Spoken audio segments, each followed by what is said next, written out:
I try to be the last person to tell people how to fan or what they should or should not like. But man, Sam, if you aren't watching these finals and you are enjoying these finals, yeah, I just don't know what to tell you. Like we must watch a different game of basketball or enjoy a completely different version of what this is, because tonight was amazing. In general, these 4 games have been amazing. I do, especially tonight, it was 2 very contrasting styles of basketball. Maybe you can help me with the name here. I saw a stat from Karithika Yukamore. I don't know, on Blue Sky. Nailed it, I'm sure. No, you follow her as well. So I thought maybe you would be able to be like, no, this is how you say it. So doesn't mean I got the pronunciation on that one. There you go. So I apologize to her because this is a couple times now where I've seen great stats from her after a finals game. So go follow her. And I apologize for mispronouncing her name. But OKC had 10 assists tonight, fewest in the finals since the Bullets had 5 in 1948. And OKC recorded 211 passes night compared to the Pacers 357. It's just amazing stuff. It feels like the Thunder remain very stagnant on offense.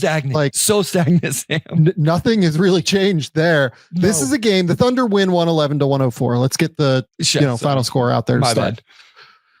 JDub goes for 27, 7 and 3. Shai goes for 35 on 24 shots, 10 of 10 from the line. JDub and Shai go 21 of 21 from the line. That's like the biggest difference to me in game 4 versus game 3, right? Is the free throw line was just enormous for the Thunder. And I honestly, I didn't see many bad foul calls in this one. I didn't think. I thought it was fine. I thought, actually, that's a lie. I thought both of the flagrants were kind of strange, but I digress. Yeah.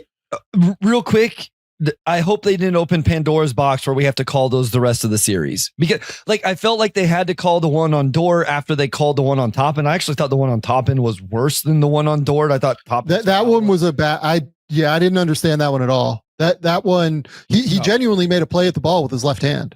Yeah, I thought this series had done a good job of staying away from that stuff. I mentioned the SGA shot to Nembhard's head on the first possession of game 3 and didn't even get reviewed. I just hope we say, okay, those 2 balanced out in game 4. We're leaving it alone the rest of the series, totally. Unless there's just something crazy. If there's something crazy, then sure, let's review it, whatever. But please don't let this turn into an every game thing now. But here's what I will say, I thought the Pacers came out in the first 3 quarters, and for the entire season, Oklahoma City has been the biggest bully in the yard. Yeah. In the NBA season, right? They have been the biggest bullies in the NBA. And I thought Indiana took it to them for the first 3 quarters tonight. I thought that they were super physical. I thought that they were aggressive in all of the best ways.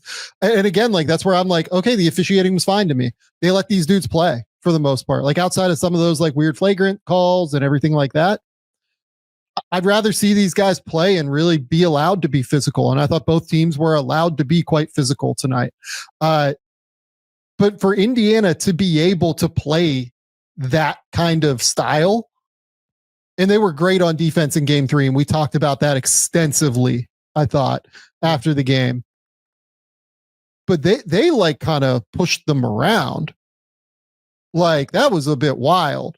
I thought that they really were physical, and they were the aggressors in terms of physicality, and it was fun. It was a great game. I thoroughly enjoyed somebody try to push around the team that's been pushing other players around. Well, all season long. They blew up so many OKC after timeout action. Totally. I mean, they just after timeout action after timeout action. And I mean, we'll get to the kind of unsung heroes and heroes of this game for an OKC team that, quite honestly, Sam, I think they stole game 4, not in the dramatics that Indiana stole game 1, right? Those aren't comparable in the ways that it happened, but I thought Indiana was the better team tonight. I thought Indiana should have won this game. And a lot of it was because of that, the physicality of their defense. And then on the other side, they're not letting OKC bully them defensively, because they're running away from them and OKC can't catch them in a lot of situations. And I put it here where OKC will run the fun designed actions. They have some set actions that are really nice. Like they had one to start the game tonight that I thought was really nice from Dagnall. But when you pressure a team, you can take away a set action after a timeout. Indiana just has all sorts of really fun, like they flow into their offense. Like they have sick concepts. They have the post matchups when they get a mismatch. They have what I call a jet cut. They have their movement, their pace. And I feel like at times OKC is struggling to put their physicality on Indiana because of how they are running that offense. Oh, like there was Oklahoma City went to zone in the second quarter tonight for like a real stretch there. And I mean, one of the more like, look, this isn't a new set for Indiana. Like they do this stuff all the time. Are you talking about the double ball screen where they like the X ball screen where TJ just got right into the middle of the lane and took a mid-range jumper, missed it, and then tip out, gets to Shepherd drills a three. That is such an awesome screen. It's such a set. Like it is beautiful to run that set. Like I think it's so sharp and so fun, and it's really creative in terms of the angles that they're setting the screens more than anything, right? Having come up from like the opposite corner of I guess Shepherd's like wrapping around, and then I forget who the other screener was, comes up and like sets the X screen. Like it's a beautiful, beautiful set. I love it. But all of that stuff is super creative, and it forces guys like Dort to like get creative getting around screens. Like it's more about, okay, can I turn my hips and like be able to maneuver around this screen, as opposed to I'm just going to blow it up with my physicality. You know what I mean? Which, by the way, because of how stagnant Oklahoma City has been on offense, I think that's what's allowed Nesmith to be so impactful on defense for the most part. He's just been able to use his frame to blow up screens. You know what I mean? Yeah.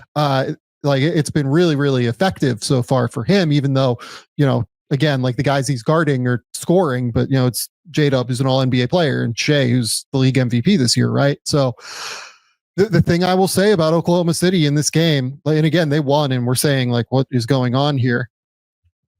They go 3 for 17 from three. They have 10 assists versus 13 turnovers, which I believe you mentioned earlier in terms of the passing, right? Like they had literally like, I think that the Pacers had like 1.5 times as many passes as the Thunder tonight.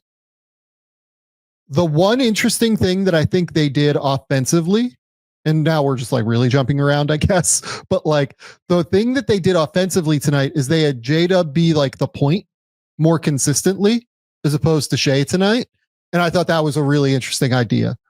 Letting JDub be the one that brings the ball up the court, more consistently than Shai, and then running some more off-ball action for Shai, be it like, he comes up from the corner into a dribble handoff. He comes up through like a middle screen off the ball and then catches at the elbow and then is able to kind of get to where he wants to get to artificially before even dribbling the ball. Right. So like just little things like that, I thought were good, smart adjustments from Dagnall. I still think Rick Carlisle has been unbelievable coaching this basketball team, but like, and honestly, I think he is out coaching Dagnall, but there were some fun adjustments with Shai tonight that I thought helped him get loose and helped him get to 35, even though he had 0 assists. But again, the 0 assists come because the role was different tonight. He was playing more consistently off the ball and was playing less at point. Yeah, I mean, I think we even saw Caruso bring the ball up in some possessions as well. And what that equated to for even Dub and Caruso was big nights offensively for those guys. What's going to be forgotten in this game would be my guess, because we're about to give Chet a bunch of flowers for his fourth quarter, Caruso for some big plays in the fourth quarter. And then I'm at least going to rave about SGA, because SGA takes a lot of shit because people don't like the way he plays and whatever else. He had 2 absolutely ridiculous, and I always use the term practical athleticism plays in the fourth quarter. The baseline jumper and the reverse pivot, like where he ended up getting fouled, is just sick stuff. JDub kept them in this game in the first quarter. Like this game was it wasn't going to get out of hand. It's not like they were going to just blow them out, but Indiana came ready to play. And I put this is the very first note. If OKC weathers this first quarter storm, they're going to win the game. And it almost didn't end up that way, even though they did weather that storm, but they were able to because Dub was so good in the first quarter. I thought he would, more than anybody, I thought he was super aggressive downhill to the rim. He got multiple layups. He had some really nuanced ones. He had a sick one in the fourth quarter where he snaked and then re-snaked and then finished on the left side. But I think he also ended up with 11 free throw attempts, and made all of them. So while he wasn't necessarily the fourth quarter hero that some other guys are or were, I thought he had a major, major impact in this game and had a pretty good all-around game minus some bad turnovers. Well, and my camera is like a disaster. It keeps shifting. I'm going to have to figure out what's going on there at some point. But, by the way, we're on YouTube. We do these live after every game. Please come join us over on YouTube if you want to have some fun and ask us some questions. We'll probably take questions at the end of this. What I think I do want to talk about most, though, is the defense, because I think that's where the Thunder got back into this in the fourth quarter, right? I thought that Chet and Caruso were monsters. Like Chet, they stopped playing drop. They decided, all right, Chet, this is you. You hurt your ankle earlier in this game. You got banged on the knee by Neesmith trying to get through a screen. We're still going to rely on you to switch out onto Halliburton. We're going to rely on you to switch out, I think, onto Neesmith one time, if I remember correctly. Or not Neesmith, Nembhard. I'm sorry. Yep. Yeah. And we're going to force you to guard in space. And what makes him so valuable to me, and why I've always liked him, why I've always liked Derek Lively, why I think these guys are just like different caliber prospects than somebody like Haman Maluwatch, right? Is the versatility that you can run in ball screens. Like the fact that you can switch him occasionally in ball screens as a counter. The fact that he's not a pure drop big is huge. And by the way, the thing that we've been talking about throughout the course of this series, Oklahoma City did it tonight. They switched the starting lineup. They went back to the Hartenstein-Chet starting lineup. And to me, it isn't just about what happened in the minutes when those two guys are on the court. It's about the way that it evens out their rotations throughout the game, I think. It makes it that easy. It makes it a little bit easier, I think, to get the lineups they want in the moments that they want in the game. So, I thought that Caruso, again, like we barely mentioned Caruso here. I mean, you've talked about him a little bit, but like 7 of 9 from the field for 20 points. Caruso was a monster on defense in the fourth quarter. He was everywhere. Shai and Dort had that huge play where they blew up that action at the top for a pick six. I thought Dort was quite good on defense in the fourth quarter too. But to me, it was Caruso like scrambling everywhere and just being somehow everywhere all at once. And I thought that Chet was huge in switches and then was also scrambling everywhere. It was a massive, massive, massive fourth quarter from that duo. Yeah, I think it started at the top of the fourth quarter as well, where I think they were down 7, something like that. I think the third quarter ended with, again, a JDub mid-range jumper, speaking to kind of his impact in this. But the fourth quarter started off with an awful possession from OKC. Indiana pressured them on an ATO, or I guess start a quarter, whatever, same idea. And Caruso bails them out with a mid-range jumper. Few possessions later, Chet makes 2 free throws. And then Chet had back-to-back possessions with big-time offensive rebounds and putbacks that just really bailed them out. And then that was followed up, or I think it was sandwiched with a Caruso big-time defensive rebound, where defensive rebounding was an issue for OKC in the fourth quarter. I don't know how many fouls the Pacers drew on offensive rebound opportunities. And then Caruso had a baseline cut, got to the free throw line. But you brought up the end of the game, and it was just defensive play after defensive play. Chet with a great rotation contest on a Nembhard drive that hits like the top of the backboard. And then Dort and SGA blow up that play that you're talking about. That was after a timeout. So Indiana had a chance to draw something up after timeout, and Dort and SGA just completely take it away. And then back to back to back, defensive possessions of Chet switching out onto the either Halliburton or Nembhard. 2 of them forcing pull-up jumpers that were missed. And the third one, I think Hallie ended up just passing it out and Turner had to take some sort of three-pointer that he missed. So just huge fourth quarter minutes, especially on the defensive end from those guys. Yeah, completely agree. Like just absolutely massive moments. It felt like to me. Yeah, I mean, like, it's hard. Like this series just keeps going back and forth. And I think that more than anything, what I care about is just an amazing series. It just continues to be this like incredible series. It's a gift that keeps on giving every single time that we watch it. I don't think they win this game without Caruso. I don't think they win it without Chet. I thought it was interesting to limit the Kaysen minutes in a big way tonight. I think that was probably the right call. Honestly, he was not good. No, I don't mean to be too sour on the Thunder. I bet 5 times tonight I said, what the F was that? Or what the F are you doing with either shot attempts or decision? It wasn't just Kaysen.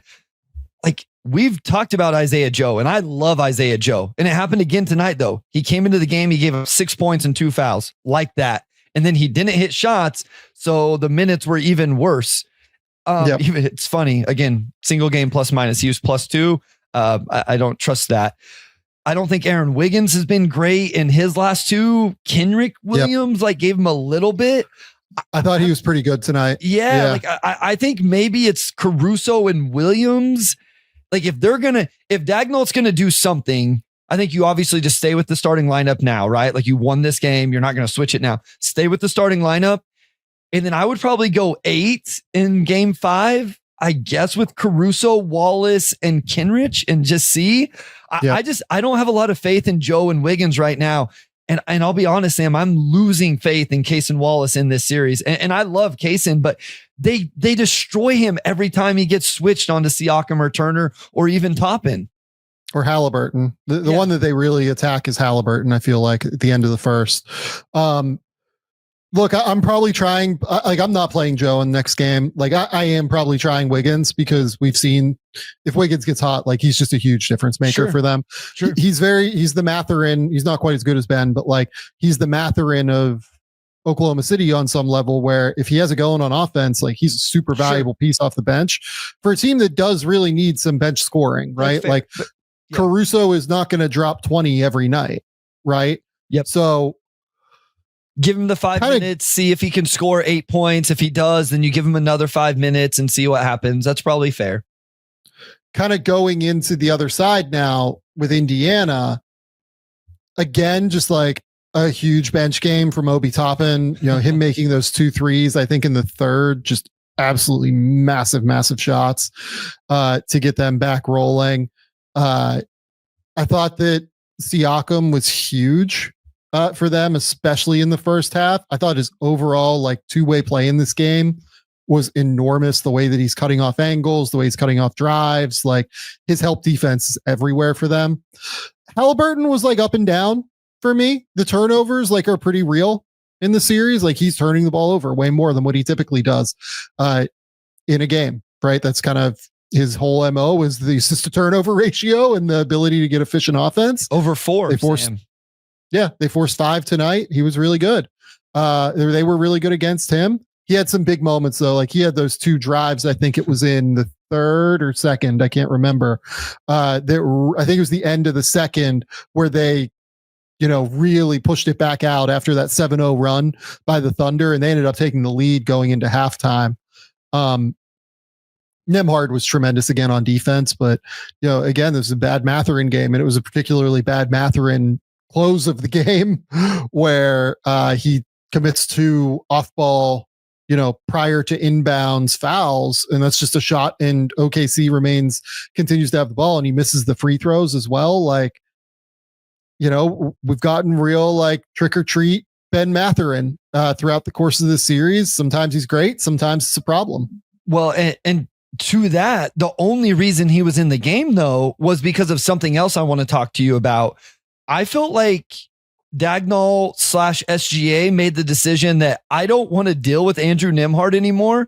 Even just give me Aaron Nesmith.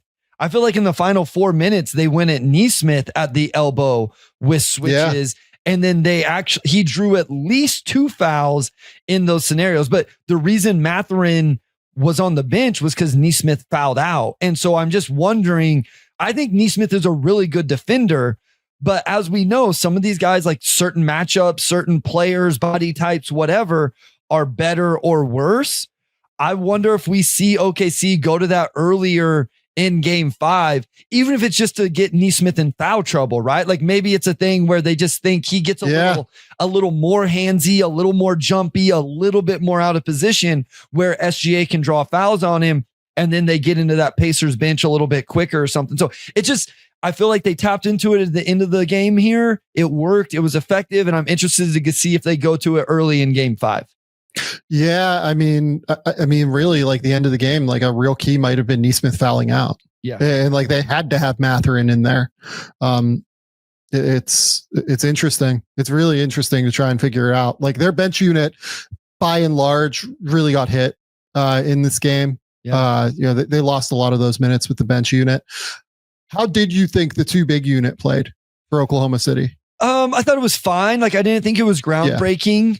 I think offensively, I like it. I actually find myself at times with the Thunder going, man, I wish they had somebody in the dunker that could like dunk it here. You know what I mean? Like I find myself wanting that and like, okay, Hart to Chet or Chet to Hart or whatever.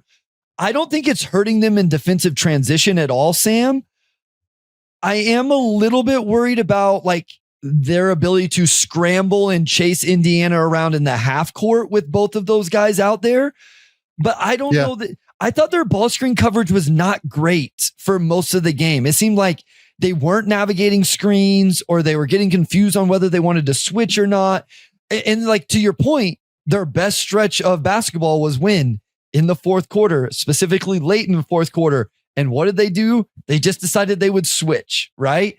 And so I felt like it looked worse than maybe what it needed to because Indiana really had the ball moving and popping and flowing, especially in that first quarter. So here's what I do believe or don't believe. I do believe that Dagnall doesn't believe in it. I feel like he subbed out of it very quickly in the second half. Yeah. And we barely saw it outside the start of each half. So I'm not sure how much he trusts it, to be honest with you. Yeah, no, I actually really agree with that too. I don't think he really trusts it in this series. We're 2-2 now. And I think it's just like right based on what we've seen. Like it just feels right because the Thunder, like probably for all intents and purposes, probably should have won game 1. Right. Yep. And I mean, if you look at this box score, like, look, Indiana didn't shoot it like wildly well tonight, but again, like the Thunder went 3 for 17 from 3. They turned the ball over 13 times versus 10 assists. Like, I mean, I wouldn't say a particular number of their guys played like wildly well. Maybe like 4 played like pretty well tonight. It feels right. It feels like the Thunder went in and kind of stole one that maybe they shouldn't have gotten in this one. And Indiana kind of went and stole one in Oklahoma City. And it feels like this is where this thing is meant to be. And this is a wildly competitive series. Indiana has been great so far. I love this basketball. This is great basketball. This is like, it's just awesome. I don't know that I don't have like wild takes on this so far. Like we've talked a lot about like, okay, they're sending help at different angles against Shai. And to be honest with you, like I think Shai has really struggled in situation where he's gotten doubled. He has no idea, it feels like, where he needs to pass the ball right now when he gets doubled. I would probably aggressively go more toward that. If I was Indiana, I think make Oklahoma City make shots. Cause at the end of the day, like if Oklahoma City drills 15 threes in a game, you're probably losing anyway. Right. Make them be shooters. Like I think is probably the way to do it. Don't give them open shots, rotate around, scramble around, make sure that you get a contest. But like, if I'm them, I'm doubling Shai, whenever he gets into the areas that they're getting, I'm probably doing it even like a little bit more aggressively once he gets to that like foul line extended area, that 15 feet and in area. And kind of going from there and seeing if that can kind of shut down the defense. Would you do anything to Jalen on his? I think that's like my next question is, do you start sending strategic doubles more consistently toward JDub? That one's more interesting, right? Because I agree with you. I thought SGA's kind of process decision making was a little off tonight. Like he looked slow to make the last two games. Yeah. I think honestly, I equate it to or contribute it to just like the physicality. I don't think we always give the fit like what Nembhard is doing to him, and then by extension, Neesmith when he's on him, Shepard, Matherin's played a few possessions here and there. Is like. That wears on you, Sam. Like it really does. You just always having somebody there, having to work for everything you get. It can wear on you emotionally and mentally in terms of how quickly you're processing and seeing things. The JDub one is interesting. So he's shooting 21% from three in this series. Now he lit it up last series, the series before, that was the only series where he shot it well. I'd have to look at for the entire playoffs here to see what 31%. Do you give him just a step, maybe like play off of him just a little bit? Cause I feel I need to go back and watch the downhill drives and see how he got them. Like what actions were getting him downhill. Cause I feel like it was very successful. Yeah. I feel like a lot of them are higher ball screens where he's snaking particularly. So do you start going under the ball screens like what Minnesota did to SGA and last? Like, do you just, you know what, JDub, if you're going to step behind a ball screen and knock it down off the dribble, we'll give you that. But we're not going to let you get to the free throw line 11 times, get to the rim 4 or 5 times, and even get to your mid-range jumper where he's usually very comfortable. Like, is that the play for the next 3 games? I think that's what I'd do. Like, I don't know about the next 3 games, but I would do it in game 5. Sure. I might go under and make him a shooter. Like, You're see right. if he's there's definitely willing to knock down shots. Yeah, he was good with the snake tonight. You're absolutely right about a couple of them at least. Huh. So if I'm them, like, I think that might be an adjust. Like, really just sell out and try to make this team like shooters. Like they just haven't shot well in the series. And if there is one flaw with this Oklahoma City team where you're like really pointing it out, right? There are a few, like I would argue that like they don't pass the ball particularly well for a like truly elite team, right? Like I would say it's probably the shooting because Holmgren is hit or miss. Their time per check can really shoot it. If you get a late closeout because of how long it takes him and how elongated his release is, I think that you're probably okay there. JDub goes 0 for 3 tonight, like you said, 21% in the series so far. It's not like Hartenstein's a shooter. Dort is probably Chet's at 31% for the playoffs and is at 8% in the series. Has made 1 3. Yeah, like Dort is probably a guy that I want to, close out on in a real way because when he starts rolling, like it just feels like an avalanche. He's like very much like a streaky, if it's going guy. And you just don't want that to be at risk. Kaysen can't shoot right now. Caruso is probably one that you want to guard. If Isaiah Joe's out there, you're probably winning on defense, right? With him on defense. And Wiggins is a guy that I think you do want to guard because if he gets hot, like it's a avalanche, right? So yeah, I think I'm like kind of saying, let's go on ahead and do this and let's make them shooters even more aggressively than we are right now. Especially with the big 3, right? Like, I mean, the ones we're kind of calling out, I'm not saying like calling out like that, but I assume tonight's game is not in these numbers, but Shai, Dub, and Chet are all right at 30 to 31% from 3 on 4 to 5 attempts per game for the entire playoffs. The ones you called out, Dort is having a insanely hot series. You probably don't want to leave him open right now. Caruso's been incredible all playoffs. Wiggins, pretty good number. Joe, like I would make Cason Wallace make one before I close out hard to him again in this series. And listen, people know we love Cason Wallace. Yeah. Like we give Cason Wallace his due credit all the time, but it did not look particularly great tonight. So I would lean into that if I was the Pacers just a little bit, and specifically with Dub, because Jalen Williams has done a nice job. And tonight getting downhill again, I thought he was huge for them in the first quarter, especially. And then, some stuff here and there, but he is averaging 22 a game in this series. And that was, back-to-back 25 plus 26 and 27. So maybe some small adjustment necessary to try with him for game 5 for Indiana. The other thing that I thought was quite effective for Shai was instead of waiting for the screen and like going around the screen, I thought they were really effective when Shai rejected screens tonight and just decided, all right, I'm just going to go. If you're going to overplay me from trying to get to the middle, I'm just going to go try and drive, get to my spot, or go get to the elbow. And as you're recovering, stop, step back, hit a jumper. I thought those were the rejects tonight were really effective for Shai too.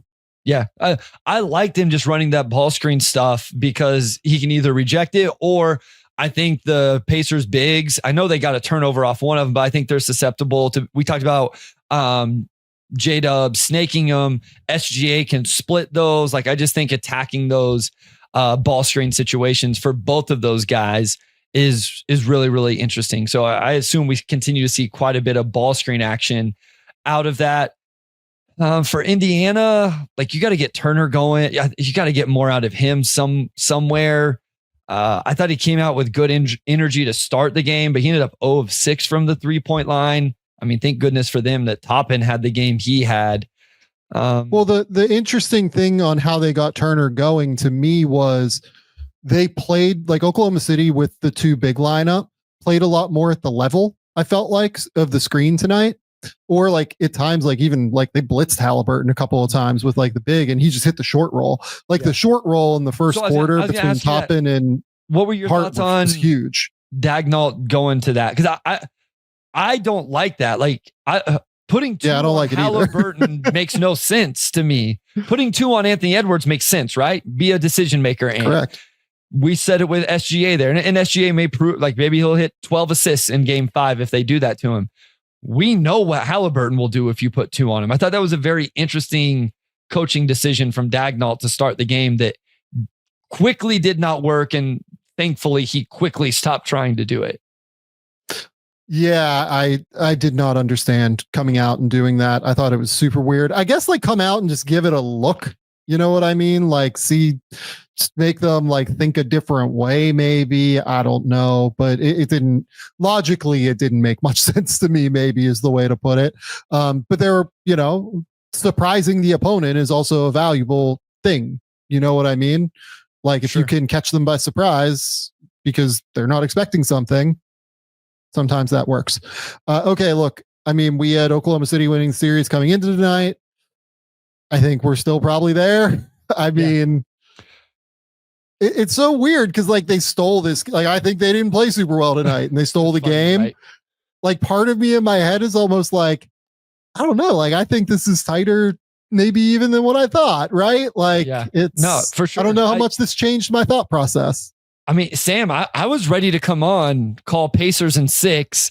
And say, this is why you can't lose game 1 the way you lose game 1. And like, we're getting the Knicks series all over again, right? Where you blow a game 1 and it comes back to haunt you because it's like, okay, well, if OKC loses tonight, well, if they would have lost game 1 the way they did, we'd be 2-2 going back to OKC. Everybody feel good about it. That was my mindset, midway through the fourth quarter, whenever it was, like, because I just thought Indiana was going to win the game.